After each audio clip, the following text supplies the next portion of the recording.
Welcome back to another creative experiment with me, Tammy Collins. Today we'll be taking a look at my DIY journal experiment, where I take magazines that would normally be thrown away or were junk mail or whatever the case may be, and turning them into a place where I can journal, try things, experiment, play around. There's a sense of doing this that helps to alleviate the idea that it's a pristine journal and you don't want to make a mistake. Because it's a magazine that was going to be thrown away and it's being salvaged, there's a sense of, well, it's okay if I mess up or I make a mistake, which is kind of what I really love about it. So the one you're looking at right here now is a vision journal that I'm working on. And I was pointing out the spine. Depending on the type of magazine or book that you use, there's different types of spines. These two in particular have a glued bind spine. There's no staples in it. And so the first one that I did, it seems to have gotten a little fat and, it's kind of breaking it a little bit. And so I started ripping out some pages in the process, which we'll see in advance. And then you can see in this one, it's much better. I really like it. I'm going to do that more often. And so I'm just giving you a little flip through on this one. This is the one that I had in a video briefly that people had asked me to sort of do this DIY video. And I just play around in it. When the mood strikes, I do a creative project in here and play around. And so you're seeing the pieces that are already done in this journal.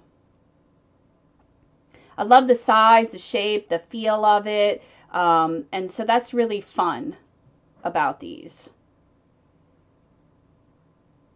So there you can see one's kind of really gotten fat and the other one's a little more ready to handle, mixed media application. So these two came from the same magazine, and you'll see that in the DIY part of this, how we do all that. You can use a variety of different types of magazines. This is just a little sneak peek at this. This is another little journal that I have where I do my magic practice in. I'm not going to go into that whole thing, but I wanted to show you that I used tissue paper on the pages, which I really love that. And I did this page with black gesso instead of white.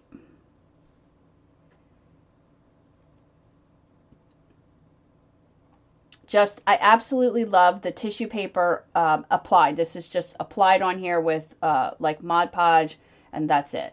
I didn't even seal it with them. I just stuck it on there. I didn't even trim the edges yet or anything. But you can see here, this is a magazine. It's a local magazine in our area that comes around every so often, and same thing with this. This is actually, I think from our insurance company or something. But this is a different style magazine as opposed to, see, the National Geographic, where it's a much tighter bind, obviously because there's more pages in it. But the paper in this Tennessee insurance from Farm Bureau magazine that comes out, the paper is phenomenal. It's really thick. It's a great journal paper. And I'm okay with the fact that it's stapled and that obviously the pages aren't going to hold up in there, because what I think I will do is just create what I want to create on the pages, and then I will just stitch bind them back together. And there's already a set of holes in there for me, so it's perfect. Same thing with this. This is a magazine that I get from Penn State, my alma mater, and the paper quality is amazing for a magazine, and it's stapled.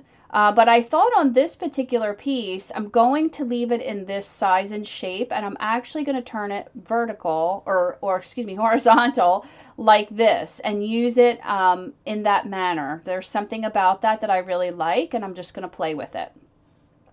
Now, National Geographic, I grabbed this at a yard sale for like $1.25, and it's got a lot of pages, so this would be a really, really thick journal. So I would definitely probably do this in a different pattern, probably like 3 pages, which I'll explain later. Now, this has staples in it, which is interesting and will make this a stronger journal. The paper quality isn't so great, so what I would do is I would actually probably glue 3 pages together, or possibly 4 because it's so thick, and then rip out the equivalent, either 2, 3, or 4 pages, so that you would create space for bulk. So now I'm taking that other magazine and I'm going to get started. You need a couple of things. I like to use these tapes. This is a paper tape that you get in the like health and beauty section for taping up wounds. It's a paper tape. That brand is Rexall, which I really love. And then I like the Tyvek tape, and I have a masking tape. I'm going to use acrylic gesso in white or black. I have a knife for sort of pushing in the glue. I have a binder. I have a ruler. I have a knife that I'll be using. Excuse me. This magazine has a really good cover quality, but the pages are not so hot. And so this time I'm going to experiment with connecting 2 pages together, pulling 2 pages out, connecting 2 pages, pulling 2 pages out, and see how that differs. One of the things that I'm doing right here is figuring out what size do I want this journal to be. If you have some forethought about what you're going to do with it, that could be helpful. I'm thinking that I'm going to use this one in the full width size and make the height the same size as the width. So it's kind of almost like a square journal. If you're making it smaller, typically what you can do is just fold the pages back on itself. And you'll see that process play out in 2 different pieces here. So what we're going to be doing is turning this into 2 books. So I'm debating about the size. I'm thinking a little bit about what I want to do. I want to make it a square journal because I think I'm going to use this square journal for a mark making journal that I have an idea about doing. Think of it as a combination of exploring, experimenting, and swatching mark making. So I have a whole thing that I'll be doing on that, and I'm of course going to share the videos on it. So I've decided the size, and I'm just going to mark the book the size that I want. I'm just putting 2 marks so that I have a guide there.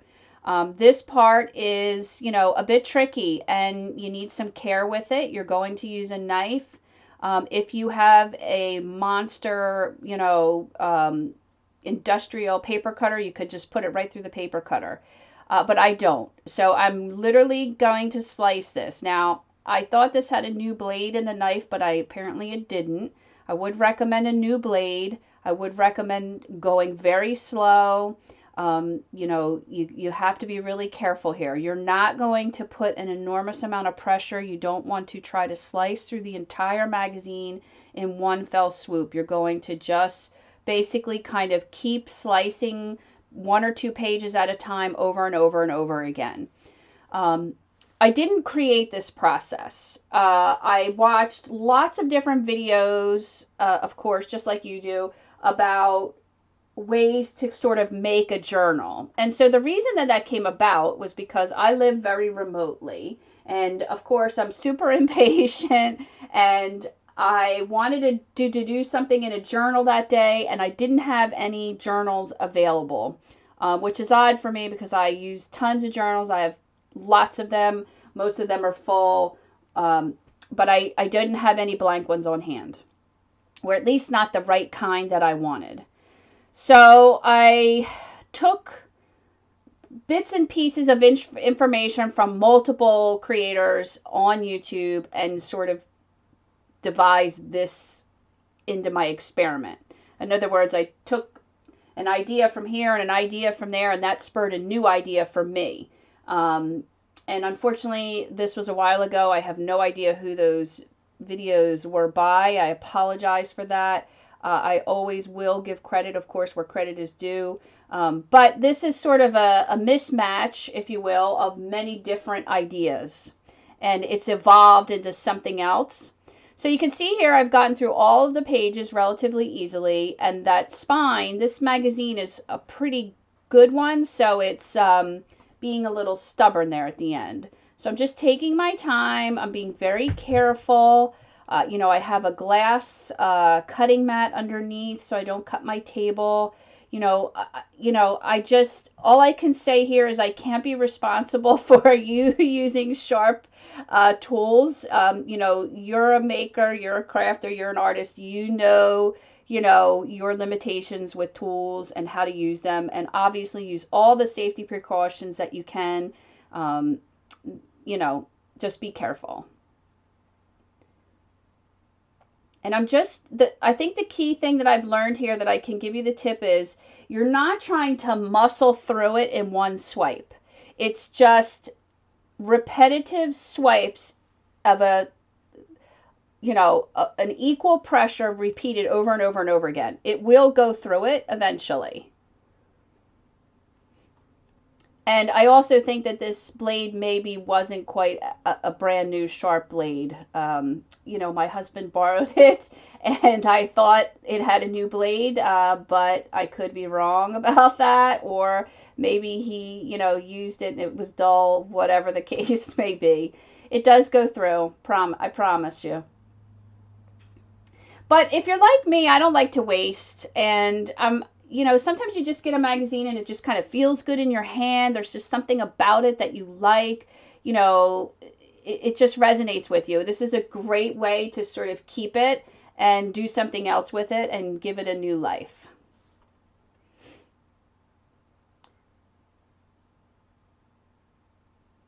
So it's just being a little bit stubborn here. I just sort of flipped it over and I'm just kind of giving it from the other side a little bit of a nudge. There it goes. Okay, so now we have two sizes. I actually really like both of these sizes. I have an idea for both of them. I'm not going to share the idea for this little one just yet, but this one here, the bigger one, I'd like it to be, a mark making experiment. So what you can do is I keep a nail file handy, and you can just run it across the edges of the paper just to smooth out any of the imperfections. But I'll do that once it's folded. So now for this little one, I literally just want the width of the book to be the page folded on itself. So I'm folding it inside itself.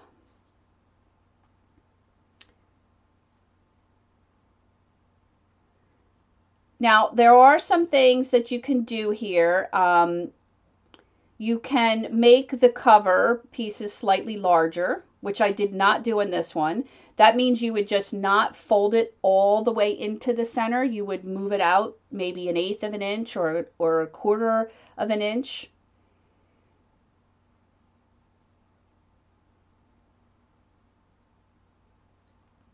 And then I'm just going to glue that together. I'm just using a glue stick here. This is the best that I've found so far. When you're gluing pages together, it isn't the best option, but I haven't quite found the most perfect glue for that yet because I want a very smooth, glued together piece. And, some of these magazine pages, they're kind of thin. And so if you're using like an Elmer's glue or tacky glue, it's too thick. It gets the page wet and then it bubbles and buckles. So the glue stick seems to work the best for that process. There are a couple things I've discovered that work well. If you have a press of some sort, or you can put it under, weighted books or something of that nature and let it sit for 24 hours, that really helps. So you can go ahead and get it all glued together and then put it between a press.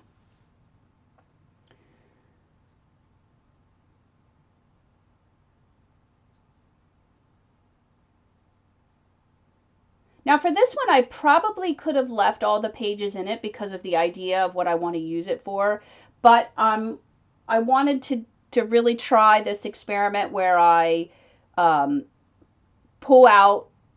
So I'm going to leave that first page and I'm going to pull out a page. And then I'm going to pull out a second page. And what I'm doing that, the reason I'm doing that is to create space. So that when you add material or paint or things to it, it has room to accommodate it. So now I'll skip a page.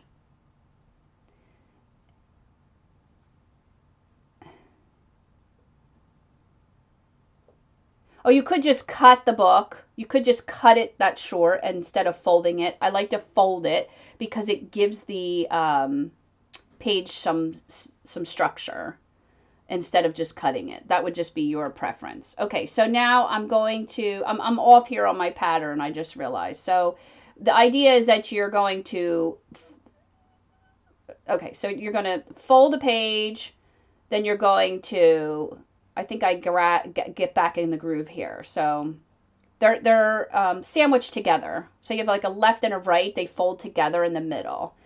Okay, so there, I skipped a page. I'm going to rip out 2 pages now. And then I'm going to fold. Oh, that has a folded bonus page in there. So I'm going to leave that. You see how that's already a fold out? I'm going to capitalize on that and make it sort of like a Concordia style flip out. So I just sort of folded the pages in a way that made sense. So that would have been a page I rip out, but I'm accommodating it because it's there and I want to capitalize on it. Okay, so you'll see here now I'm going to fold this in from the right, and then I'm going to fold the other one in from the left.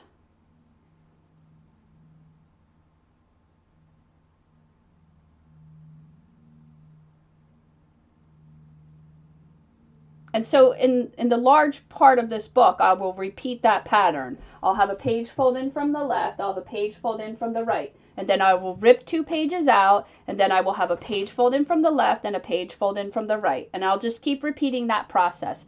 And you can play with that pattern depending on what you're going to use the journal for, right? So I'm putting 2 pages sort of face to face. That may not be enough room. Maybe I need to do 1 page, rip out 2 pages, fold a page. And you know, whatever that pattern or rhythm is going to work for you. And again, this is an experiment. You're just going to have to try it and see what works for you, how you like it, and then make the adjustments for what you want to use it for. I'm doing this ripping out 2 pages because in my original journals that I showed you in the beginning, one of them I didn't rip any pages out, and it was getting too fat for the binding. And then the second one I ripped out some pages and glued some pages together, and it was much better. So now I'm sort of capitalizing on that a little bit more.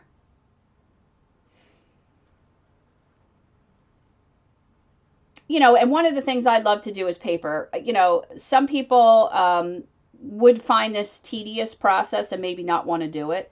I enjoy this. I find this very therapeutic. I love the paper in my hands. I love sort of folding and playing with it. And so I really enjoy this process. And depending on what you're doing, a lot of these pages that you're ripping out, you know, you could see that one I just ripped out had some beautiful waterfall on it. You might find some other uses for it, and you're sort of creating some ephemera. So I kind of go back through it. So I have this little bonus page here. In this one, I'm going to rip that out. In the bigger book, I leave it. And so I'll go through these scraps and keep anything that I feel drawn to and put it in an ephemera box, if you will, for use as, you know, a collage or in a mixed media piece or something of that nature. And I apologize, I'm just on the edge of being off camera here. Sorry about that.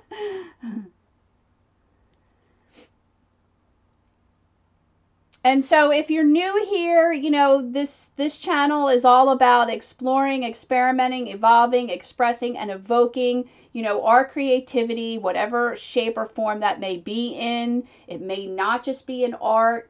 I also emphasize, you know, perfectly imperfect. I'm also not trying to, you know, follow all the rules. I think that stunts creativity. And that's a big part of what this channel is about, is just helping you find ways to get in touch with your creativity and play with it a little bit more and sort of figure out what it is that you love to do and what your creativity is. It comes out in so many different forms and shapes, and there's so many ways that we could do that. I'm just very passionate about being creative, and I've kind of struggled with it my whole life, and in good ways and bad ways. And I've been making things since I was a teeny tiny little girl, and started businesses when I was in high school using the creative um, aspect. And I feel like it's been a long journey for me, and I'm just really embracing that now at this phase in my life. So don't forget to like and subscribe and hit the notification button. If you know of somebody that you think would enjoy this channel, I'd appreciate you sharing it with them. If you would, I'll be giving out some free gifts and things of that nature that you may want. Feel free to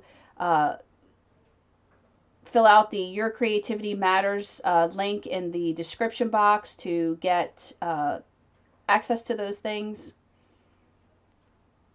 And don't worry, I'm not going to bombard you with a million emails. You're only going to get an email from me if there's some real value for you in it.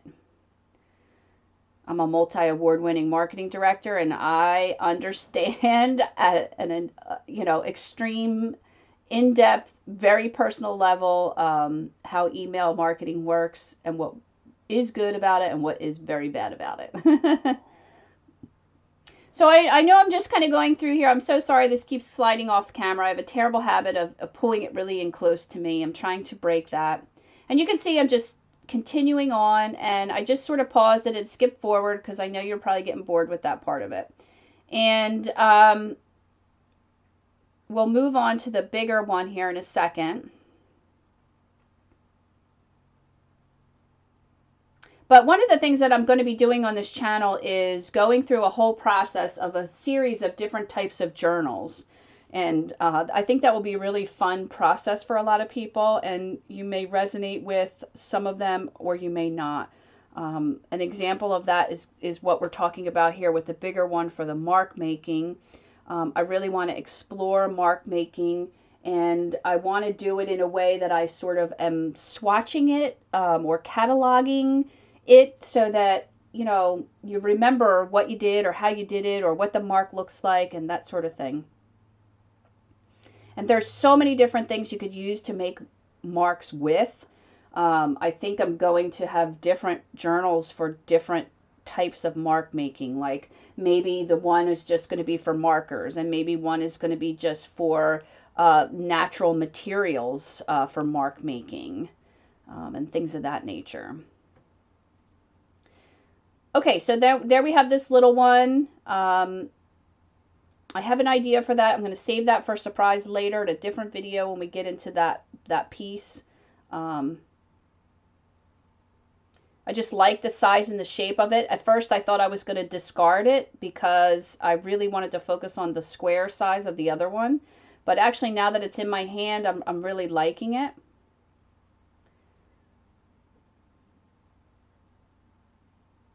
Okay, so I sort of skipped forward. I glued all of those pages together. I didn't really want to bore you with that, and then I'm just sort of burnishing the end a little bit just so there's nothing sharp that's going to cut me, or paper cuts are the worst.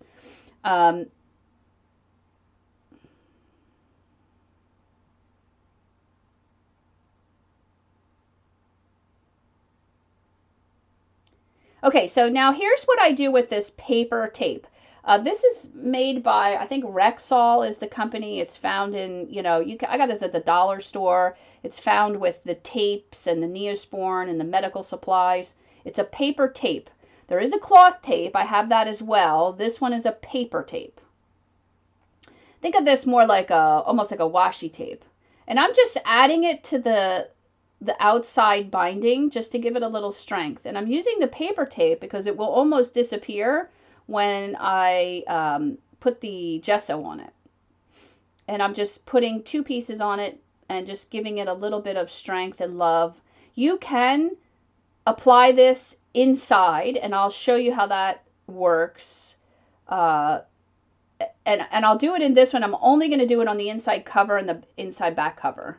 And the whole reason for it is just to help strengthen the binding because it is a magazine.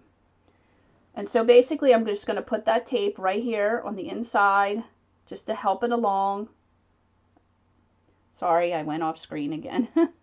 It's a little fidgety, and I'll use the bone folder there to sort of get it into the crease a little bit. I have those little sticky pieces all over my fingers.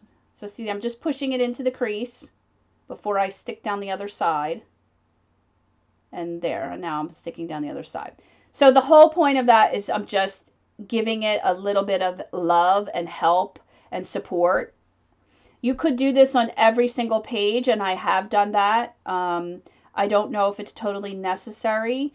I have also used the Tyvek tape. The Tyvek tape is an amazing tape product. The only thing I don't like about it's super strong. It's really works really well. The only thing I don't like about it in this application is that it's super shiny and it doesn't really take the gesso well.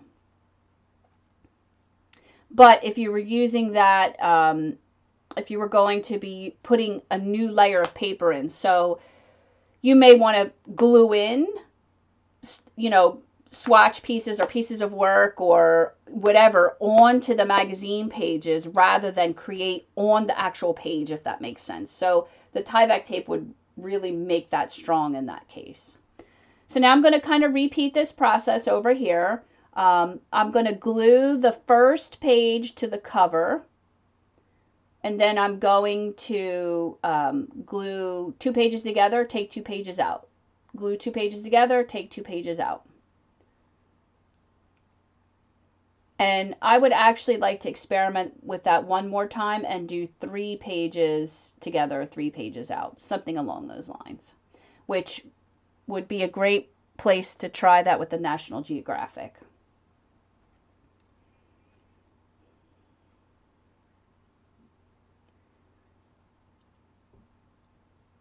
So I won't bore you with too much of that. You get the idea here.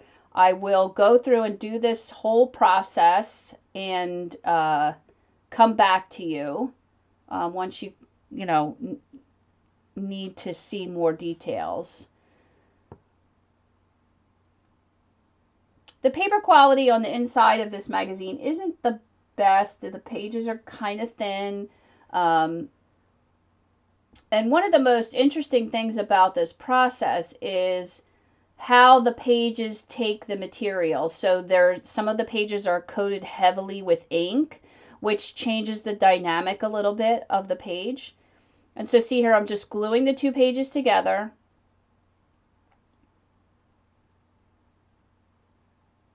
And I'm just going to repeat that process. Now, in this particular case, I only had tiny glue sticks, so it was a little bit of a problem. But I would normally use a fat glue stick and really get it on that page completely.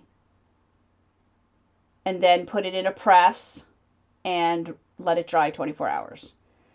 Same thing, I am putting tape on here and just giving that binding a little bit of help.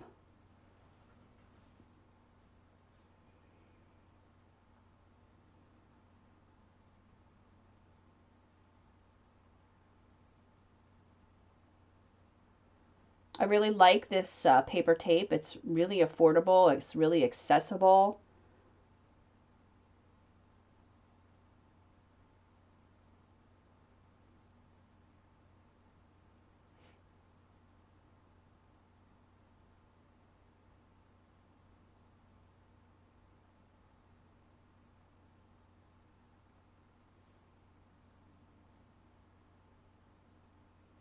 And then I will put gesso on all of these pages. I will just put all white gesso. If I decide I want to put black, I'll put the black on before I use it. You can pre-gesso all of the pages or just gesso a couple pages at a time that you're going to, as you use it, however you prefer to work with it. I like to sort of set it up and gesso a page, go about doing something else, come back, gesso a page, and just kind of continue that process on and off all day till it's done. But this is a creative challenge. Trying an idea based on something I wanted to do or try, and then I found other people doing similar things and took lessons from what they did or didn't do, and sort of created my own variation of that here. And maybe you have a variation. Maybe you have a great tip for a DIY journal. I also have some that I've done with books and just recycling books. We'll do a video on that too at some point. And so I've put some tape on the inside cover and the back cover and the outside binding, and I'm just sort of, you know, flattening the book a little bit. I have both the books here, the little one and the big one. And there's a nail file. I'm just going to just sort of burnish the edges, make sure I don't want any paper cuts. And, you know, you cut it with a knife, so it could have a little bit of, you know, rough edge. And there you have it.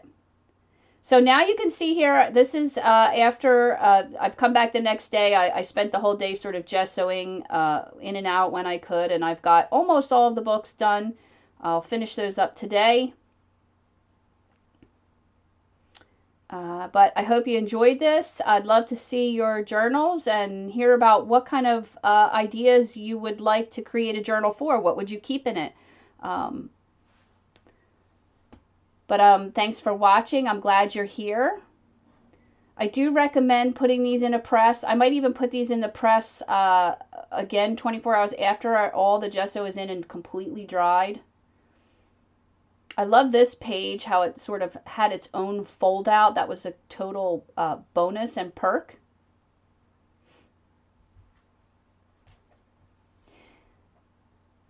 Do you have any recommendations? Would you like to see a journal process like this magazine idea from start to finish of maybe a challenge that we progress and add to all along? Maybe something that you would like to see? I've got a bunch of ideas of different types of things I'd like to do. This one I'm going to use for mark making.